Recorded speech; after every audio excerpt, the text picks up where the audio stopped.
What is up, everybody? So, yeah, man, this is gonna be a long kind of video, man. Switch to the Google Fi Wireless Flexible plan and only pay for the data you use. You get 4 lines with unlimited calls and texts for $65 a month. Then it's just $10 per gig. Welcome back to Wolverine trailer. So, without further ado, this is gonna be 30 minutes. Let's see how they break this one down, everybody. I really gotta clean this shit, bro. I really gotta clean this shit. This shit is fucking disgusting. But anyways, man, you already know, man, I'm gonna be smoking during this shit. It's 30 minutes long, bro. This is longer. This is literally longer than a One Piece episode. But anyways, man, let's check this shit out. Ready? 3, 2, 1, boom. Welcome back to New Rockstars. I'm Eric Voss, and this is a breakdown of the trailer for Deadpool and Wolverine. After reacting to this trailer in yesterday's video, Oh, freaking, I'm fucking lit right now, dude. My bad. Ready? Ready? 3, 2, 1, boom. Welcome back to New Rockstars. I'm Eric Voss, and this is a breakdown of the trailer for Deadpool and Wolverine. After reacting to this trailer in yesterday's video, I immediately went to work for 8 straight hours, breaking down this trailer frame by frame for every Easter egg, every detail. This is my glorious purpose, and I worship at the altar of Marvel Jesus and his whole crusade to save the MCU with a bunch of TVA bullshit. So here for you is my maximum effort. And if you want to discuss this trailer with me in person, and if you live in the LA area, a few tickets are still available for our live show this week on Thursday, February 15th. Link is in the description. All right, let's dive in. Happy birthday to you. All right, okay. It's been a challenging few years, for sure. But I'm happy. That is because of each and every one of you. I'm the luckiest man alive. Make a wish, buddy. This trailer opens with Wade's birthday party. Joining Wade is Vanessa, Blind Al, Dopinder, Colossus, Negasonic Teenage Warhead, Yukio, and from the X-Force, Peter and Shatterstar. I'm also gonna assume Brad Pitt is in this room as Vanisher, because there actually is a gap on either side of Shatterstar in this Polaroid where Vanisher is probably standing. Why not just claim that Brad Pitt is in this movie? Now, this guy with the beard is named Buck. He's from the Sister Margaret's Mercenaries bar in the scene from the Deadpool 2 Super Duper cut when Wade was mourning the death of Vanessa and his inability to kill himself. According to the Kubler-Ross model, denial is just one of the 5 stages of grief. Jesus Christ, Buck.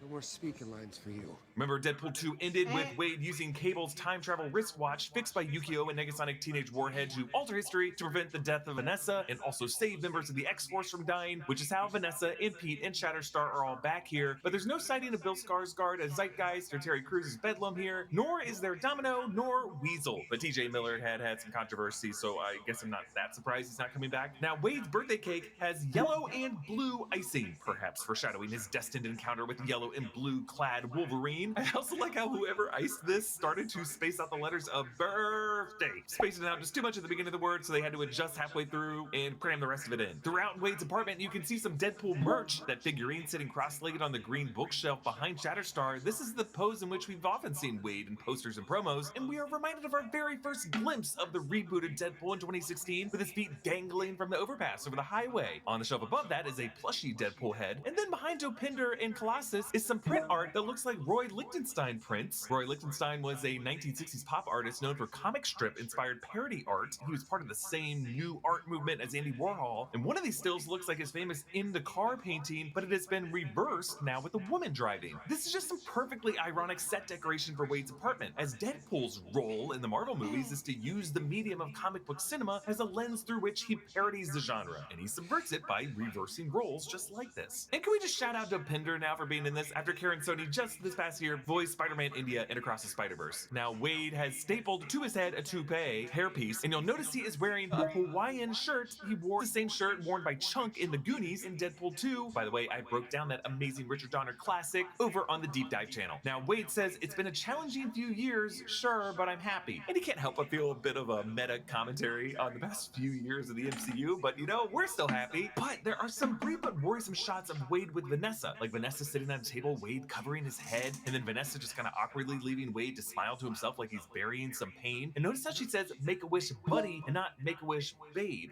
or honey. Maybe I'm just reading into that part of it, but is it possible that by averting Vanessa's death, by cheating fate, Wade might have put them on a different tragic timeline? Like maybe Vanessa has now gotten a cancer diagnosis because death finds a way. Remember, this all began with Wade getting a cancer diagnosis, and that's what led him to going to Weapons Plus and getting healing powers in his deformed skin. Wade could be kicking himself for taking Vanessa from a timeline where her death was quick and dragging her into this timeline where her death would be a slow, painful goodbye. Maybe even he stapled that toupee to his head to make Vanessa feel less self-conscious about having to wear a wig herself as she's undergoing chemo. But yes, Vanessa tells Wade to make a wish, and he blows out the candle. But it's interesting that this trailer times the edit so that the moment Wade blows out the candle, the TVA Minutemen knock at the door, as if that, blowing out the candle, making the wish, was the trigger. The timing kind of suggests that it's Wade's wish that the TVA considers the Nexus moment. Opening the trailer this way suggests that the entire movie of Deadpool and Wolverine is a kind of classic wish fulfillment plot structure, where a character makes a wish or has some kind of desire, and the rest of the story kind of makes that come true, turning the wish into a curse, and really just makes the hero question if this is what they really wanted. These are the kind of stories that end with a character kind of waking up from the dream, returning to their reality. But in this case, Wade...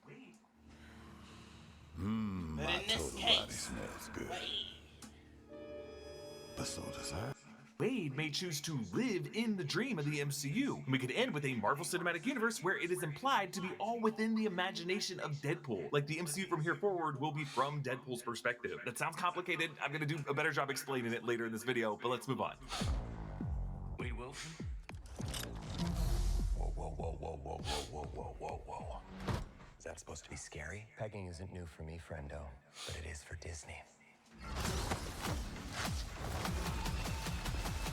Okay, so we're in the hallway now. 4 TVA Minutemen are greeting Wade outside his door. They're wearing the black and orange armor that we've seen on the Loki series, but the 3 in the back wear these masks with orange visors, which look like SWAT or riot gear that we've never really seen the TVA use before, and they've tackled some dangerous folks. But we have to ask, is Deadpool and Wolverine set before the Loki finale or after the Loki finale? Because remember, the TVA in its previous era used to protect the sacred timeline by pruning branch timelines created by these variants doing things that violated the direction history was supposed to go, at least according to Kang variant He Who Remains. And yeah, Wade, with all the stuff that he did in Deadpool 2's ending, like saving Vanessa and the X-Force, killing his Weapon 11 form from X-Men Origins Wolverine at the 3 Mile Island facility and saying, hey, to Logan, will the Wolverine in this movie remember that incident? Or is that just a Wolverine from a different timeline? Also, Deadpool 2's ending, and especially the super duper cut, totally lead into the fact that Deadpool tried to kill baby Hitler. Or did? All of these things definitely made Wade the kind of violator the TVA would typically target, at least in that old era. But as of the Loki Season 2 finale, we saw Loki march out into the temporal radiation of that exploding loom, weaving together the strands of time into his own loom in the shape of the Idrisil Worlds Tree that embraced and allowed to exist various branches in a kind of harmonious tree. So, branches and variants, the multiverse, everything Wade did would presumably be allowed under this new order under God of Stories Loki, which please, can we get a Loki cameo in this movie? Please, please, please. I'm just saying that if the TVA, as we now know it to be in the MCU, wanted Deadpool, it would be for something else, not for him violating the timeline. Like, I think the clearest example of this is the TVA knocked on the door. Since when did the TVA knock on doors? They don't knock on doors. They're not that polite. They have their own time doors. They just kind of barge into any location in any branch and then just detain and prune. And they don't care if there are any witnesses. So yes, Wade obviously in this movie is going to end up viewing the TVA antagonistically, but I think they need his help, and he's just going to do such a bad job of what they need him to do that they have to turn on him, and he's going to resist. Now yes, I cannot be the only one obsessed with the fact that Wade's apartment number is 17. 17 is one of these recurring magic numbers in the MCU, like 17 was one of the Winter Soldier activation words. 17A was the silo number in Avengers compound that contained Tony Stark's Iron Spider armor in Infinity War, and in that same movie, T'Challa ordered to open the Northwest Section 17 of Wakanda. I get asked about this all the time, and my answer is always the same. It's just that 17 is a weirdly specific prime number. Screenwriters like to use it because it's simultaneously a lot of something, but it's also not a ton of something. So in this case, the set decorator used 17 to show that Wade lives in a large building with at least 17 units in it, so it's just kind of a little way of showing that the guy is scraping by after no longer making that merc money. Like maybe he's killed everyone who can be killed in his universe, and all that business has dried up. And we see right here from the beginning how the humor of this film is going to be raunchier than what we're used to in the MCU as Wade makes this pegging joke. Yes, we did see him get pegged in the Valentine's Day montage of the first 2016 movie, and in this case, the time pruning sticks being used for that just put some weird thoughts in our heads whenever we rewatch rewatch characters getting pruned from behind in Loki. And yes, Wade looks directly into the camera saying this is a first for Disney. Until now, only She-Hulk and Wanda Maximoff have broken the fourth wall like this in the MCU. And it's both a weird and exhilarating feeling. But most importantly, this identifies Wade as a Nexus being within the context of the story. And this is exactly why the TVA needs him. Okay, let's move on to the next part.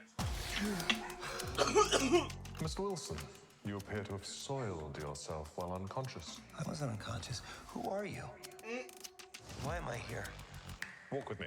Now you see Wade with pins and staples still in his scalp, with the chunks of the wig still attached. He wakes up in the TVA interrogation room, sitting across from Matthew McFadden, whom closed captions confirm is playing a character named Paradox. Paradox is one of the many TVA agents in Marvel Comics, like Mr. Ouroboros or Mr. Mobius. But Paradox comes from She-Hulk Volume 2, Number 3, when he rules over a case involving Jen Walters after she warned Hawkeye of his impending death. This trial ends with the death of Mr. Paradox and Mr. Ouroboros when they're killed by the villain Clockwise. McFadden is known, of course, as Tom Wambsgans from HBO's Succession, but here the actor is using his natural English accent that true McFadden fans know from his role as Mr. Darcy in 2005 Pride and Prejudice. The way, though, he just lingers on the word soiled with that whiff of disgust, it's just perfect. It's exactly what Tom Wambsgans would say to cousin Greg when he would stuff the break room snacks in the dog poo bag. Now, Wade says he wasn't unconscious when he soiled himself. Solid joke, but we are left wondering why Wade would be asleep or even fake being asleep and get away with it, as normally the TVA detainees are not like knocked out. Normally they're forced through the same processing steps, put into TVA inmate attire after being processed. Wade is allowed to stay in his clothes here. He's not being treated as a temporal prisoner the way Loki and Sylvie were. Also, this room is pretty different from the other interrogation rooms we've seen in the TVA. It's the color green, and that's important because the TVA is specifically color-coded so that orange is for the security level, green is for the clerical/admin level, and gold is for the legal level. So Wade is not being detained as a security matter, he's being taken directly to the level where the TVA archives are. On to the next clip. Wade, you are special. This is your chance to be a hero among heroes. Okay, the doors open to a new part of the TVA that I don't think we saw in the Loki series. There's no particular color scheme to this room, but there's a white ceiling and there's a polished black floor. There's a few clerical and legal workers walking around with a technician in a white lab coat, but in the distance is a wall showing us the sacred timeline. Now this is interesting because overall the shape of the sacred timeline is similar to what it was before the Loki season 2 finale. Various strands woven into this bottleneck region in the middle, but now at the heart of that bottleneck is this hourglass shape. And of course the TVA logo is an hourglass. And then on the other side of that, the strands unravel on the other side. In the final minutes of the Loki finale, the sacred timeline screen in the TVA monitor room was turned 90 degrees to reflect the Yggdrasil tree shape that Loki turned everything into. This wall is back on the horizontal axis. So it could just be that this Deadpool movie was shot independent of the way that the Loki production decided to end that series, or maybe this hourglass logo is just how the TVA illustrates Loki's version of the multiverse. Or really this could just be a painting set in stone from the old era of the TVA, and like the various murals of the Kangs and the Timekeepers that they left up in those final scenes of the Loki finale, they just kind of left this up as a relic from the past so that they don't forget the historical mistakes that they made in the past. Now Wade in this shot looks into a blue locker where his red and black Deadpool suit hangs. Inside this locker are stickers, kind, which I think comes from these shirts with bees around Mother Earth. And then there's this sticker of a bird on a soccer ball. I think it's Magpie. I'm wondering if it could be for the football club Newcastle United, the Magpies. But Ryan Reynolds and Rob McElhenney actually co-own Wrexham AFC. Their mascot is a red dragon. Wade is wearing a blue polo with employee name badge, Wade Sales Associate Drive Max. So it kind of seems like before running into the TVA in the first act of this movie, Wade has had to kind of take a day job for some extra money as this kind of auto supply store salesman. We're also reminded of the fact that Ryan Reynolds played Blue Shirt Guy in he and Sean Levy's past film, Free Guy. All right, let's move on. I smell what you're stepping in, Sensei. Your little cinematic universe is about to change forever. I'm the Messiah. I am Marvel Jesus. Okay, we find ourselves in a new part of the TVA with sloped orange walls. Paradox in this light, you can see in addition to that orange tie, he's wearing a green plaid suit, and I think that's a pale canary yellow shirt. So really, his full color scheme of his outfit are TVA colors. We see a wall of curved video screens. Some of them show parts of the TVA, others timeline-related data and charts, but one of the screens in the lower left actually shows Deadpool in a suit holding an Emmy statuette. This is from the recent video that Ryan Reynolds made in January 2024 when he and Rob McElhenney accepted the Emmy Miami for their FX docuseries Welcome to Wrexham about their football club. Like, since that just happened last month, they just added that into this shot. But the three big upper screens show moments from MCU history. We see Iron Man skidding to a stop in his Mark 43 armor at the beginning of Age of Ultron when they were assaulting the Hydra base in the forests of Sokovia. In the middle is the full Avengers lineup during that battle as they all charged and leapt to the right in slow motion. And then on the right screen is Thor from Thor Ragnarok on the Rainbow Bridge after Hela sliced out his eye and he powered up as the God of Thunder. Shortly after this, we see the three screens with moments from 2014's Captain America the Winter Soldier. Steve Rogers fighting Batroc on the Lemurian Star in the opening sequence, Steve flipping and landing with his shield through the smoke while trying to take down the Project Insight helicarriers, and then a close-up of Steve as he faced down Bucky during that battle. Now, this may remind you of how in the Loki series, Mobius showed Loki similar clip shows from MCU history, but those focused on Loki's own life. It didn't really focus on just random other characters' lives, and most of the time when we revisited the past in the MCU, it was around 2012 with the Battle of New York. Like Avengers Endgame featured a really long sequence set during that battle. This would really be the first time we revisited Age of Ultron and Captain America Winter Soldier, which are best known as the Hydra era of the MCU. Now, this would be another corner of the TVA we've never been in, because remember, when Mobius showed Loki his MCU past, it was in a time theater with a projector, a room that was designed for that purpose. This video village seems to be set up for a different purpose. It used to be the case that everybody's house had a junk drawer full of loose batteries and old Polaroids, but now that's how everybody's hard drive looks. Clean yours up and get organized today using Clean My Mac X. Clean My Mac X is a one-click solution to get your Mac running like new. And now Clean My Mac X's malware detection function has been completely past this section if you just don't want to know. Okay, so this caravan includes a modified version.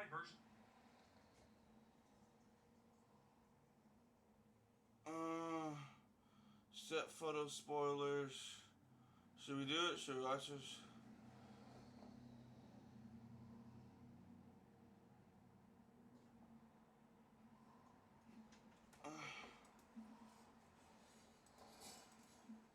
Some set photos in the past that include some spoilery rides, so if you don't want to know, click to this time past this section if you just don't want to know. Okay, so this caravan includes a modified version of Red Skull's hot rod from Captain America the First Avenger, his V-16 coupe, also the cup. Worried about AI taking your job? You should be worried about a cupcake truck from Moon Knight. And then there's this armored tank with a tall glowing pillar. This is one with a column of solar panels. We actually see this vehicle later in the trailer with this focus dish weapon. There's also a silver car with a 4 on the front, which is probably the Fantastic Four's car. Now in this wide shot, it looks like that car is up front, leading the pack. Red Skull's hot rod is second from the back. The cupcake truck is right in front of that. We do see these vehicles later in the trailer. The cupcake top of that truck is in the far left of the shot, and it really seems like the purpose of these vehicles is to tow these metal spherical cages. I wonder if the light and the loudspeakers we see atop that tank are meant to draw Goliath, and they put human bait in the cages. So based on later shots of these vehicles in the trailer, I think this will be the group that Aaron Stanford Pyro is with. Perhaps some other erased X-Men and Fox Marvel Universe heroes who got pruned to this wasteland, and they're just driving vehicles from all kinds of Marvel realities. I'm pretty sure this wasteland is the Void from Loki, but the Void that we saw on that show was like a grassland that looked like the volume set, honestly.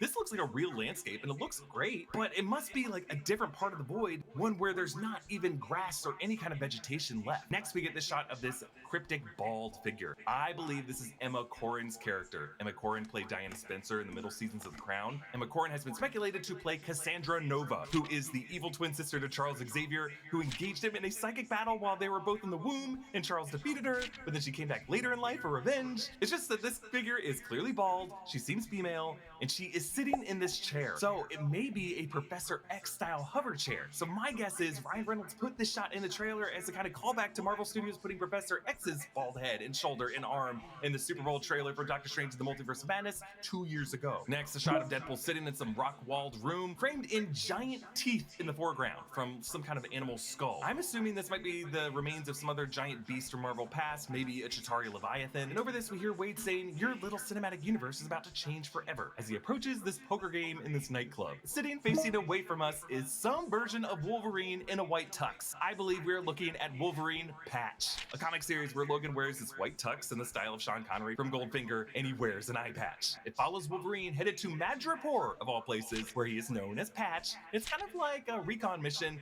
in the Princess Bar. And I think that is the bar we are in here. We are in Madripoor. Previously, we've only seen Madripoor in The Falcon and the Winter Soldier, and I've always wanted to visit more of this seedy criminal underbelly, but there are like two parts of Madripoor. There's like the poor criminal element, and then there's the wealthy elite, the characters that I guess like Sharon Carter are a part of now. But look at the exact framing of the shot. You'll notice that Wolverine Patch is perfectly blocking whoever the dealer is directly across from him. I am wondering if this is going to be revealed as Remy LeBeau Gambit. Now, Taylor Kitsch played Gambit in a New Orleans card game in X-Men Origins Wolverine, but in this case, it could be Channing Tatum in the role, as his Gambit movie never made it out of development hell. You could totally imagine him showing up in this movie. Wade tells Paradox that he is the Messiah, Marvel Jesus. Marvel Jesus. And yeah, just hearing him say the word Marvel is kind of odd in the MCU when it's referring to the Marvel Cinematic Universe. And yes, this isn't weird for Deadpool. He always makes meta jokes and makes fun of himself, but it is just weird to hear it in the MCU. But I think it's great because I believe that the reason Paradox and the TVA need Wade Wilson is that he is a special kind of Nexus being who can see reality for its cinematic framing. Beings like Deadpool and She-Hulk understand that they are in a movie universe. They are capable of commenting on it. And as we saw with She-Hulk and the Kevin robot, they are capable of suggesting changes to retcon and fix things that do not make sense. I think Paradox is going to explain that movie universes like the MCU and the Fox X-Men universe used to be strong and stable, but the more characters were prematurely killed off, or inexplicably resurrected, or histories were retconned, or just crappy adaptations happened. This explained that movie universes like the MCU and the Fox X-Men universe used to be strong and stable, but the more characters were prematurely killed off, or inexplicably resurrected, or histories were retconned, or just crappy adaptations happened. This created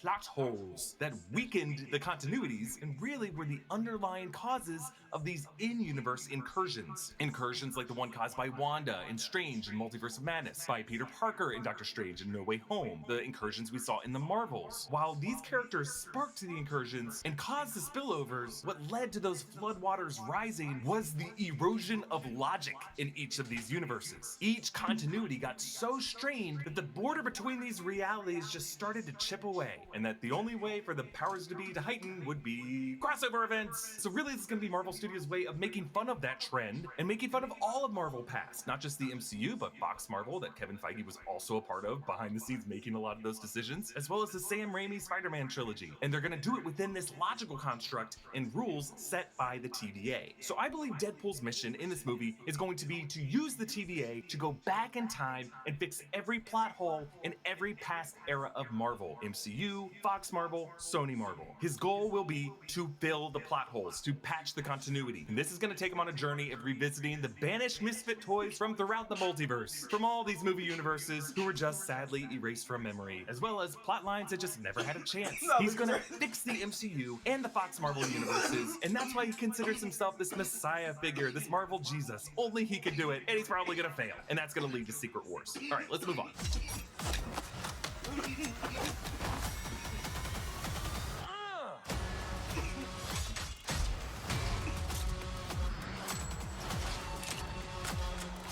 Okay, a rapid cut montage shows Deadpool suiting up with the help of this TVA armorer. We see a close-up of his zipper being zipped up, his butt being slapped, which reminds us of the weird butt shots and the similar sequences in the 90s Batman films. And if you go frame by frame through Wade lowering his gun into the holster, you can see tiny text etched in gold, "Smile, wait for the flash." In an elevator, Wade goes from a split to standing, but I'm pretty sure this shot is in reverse, because when you actually reverse this, it's clear that he's going down into a split. The reason I know that they probably did it this way is the same camera trick was used by Steven Spielberg for the splits in the opening dance number of Anything Goes in Indiana Jones and the Temple of Doom, where we should note Indiana Jones wears the same Sean Connery Goldfinger outfit that Wolverine Patch has. And just because I have to point out every number, the number on this elevator is 943. Maybe that's like the universe designation number, the way we have 616 and 838. Okay, we're back in the snowy forest that we saw before. Deadpool is just going wild on these TVA Minutemen, knives flung into their faces, sprays of blood. I think this forest might be the surrounding area in Sokovia around Strucker's castle from Age of Ultron, where that opening battle took place. So, could Wade's mission in this case be to save Aaron Taylor Johnson Quicksilver from a premature death in Age of Ultron? I just mentioned Quicksilver because he is one character that exists in both the MCU as Aaron Taylor Johnson and in the Fox continuity as Evan Peters, and maybe Evan Peters, the actor showing up in WandaVision, could just be one of these confusing plot holes that eroded reality, a continuity sin that Deadpool is trying to fix. And then,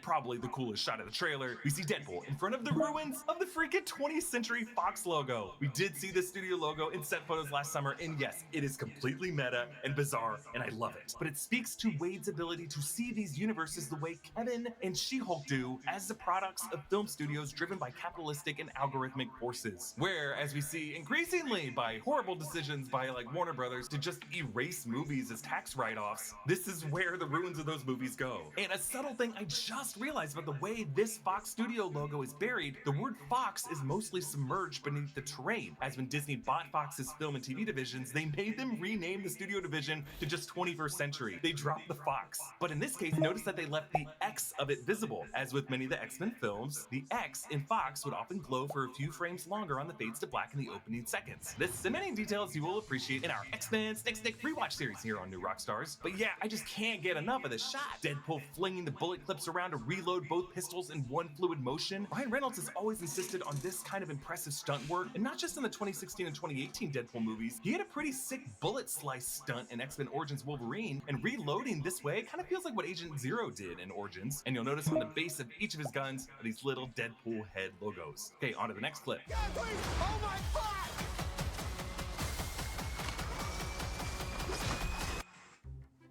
Jordan's sore nose let out a fiery sneeze, so Dad grabbed Puffs Plus lotion to soothe her with ease. Puffs Plus lotion is gentle on sensitive skin and locks in moisture to provide soothing relief.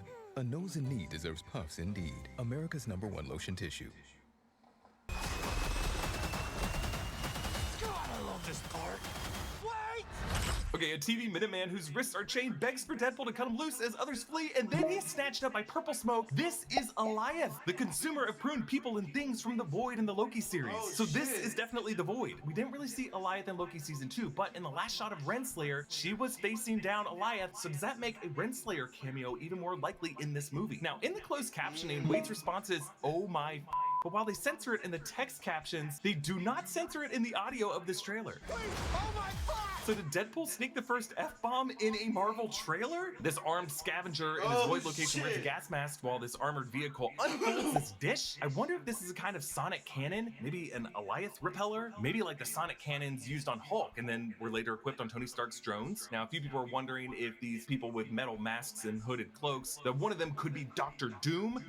No, I don't think this is Doom. It's just not how Marvel Studios would introduce Dr. Doom to the MCU, but I do think under these masks will be some interesting VIPs from Marvel past. And I do have to point out here that on the background on the left, I'm pretty sure that is a crashed helicarrier. We did see one of these helicarriers in the Void in Loki season 1 episode 5. Now in this sequence, Deadpool goes out the back windshield of a car, and later we see him on the inside of the car, the upholstery covered in blood. Then there's this quick shot of Aaron Stanford, Pyro from X2 and X-Men The Last Stand. He has goggles around his neck, and I may be wrong, but those kind of look like the bracers and straps No of Captain way. America's uniform. You know, like the one that he tightened while he was fighting Thanos? So is there like a dead Steve Rogers prune down here and they picked pieces off of his body? If this gang of bandits includes Bro. Pyro from past eras of X-Men, who else would be in this group under these masks? Could be any of the supporting players. Sean Ashmore, Iceman, Anna Paquin, Rogue. We know from set Oh. photos that there's gonna be some form of Tyler Mane Sabretooth coming back. Jennifer Garner is confirmed in the cast as Elektra from the Ben Affleck Daredevil era. Maybe we even get Chris Oh, Evans, no. but instead of Steve Rogers as a previous era Johnny Storm. I'm just saying it could be anyone. Okay, on to the final part of this Some real trailer. ass shit. Don't just stand there, you ape. Give me a hand up. Nope, I'm actually okay. Thank you very much. Huh? Okay, Deadpool gets tossed through the wall and lands on the ground. The shadow of Wolverine approaches and releases his claws in a beautifully rendered snick.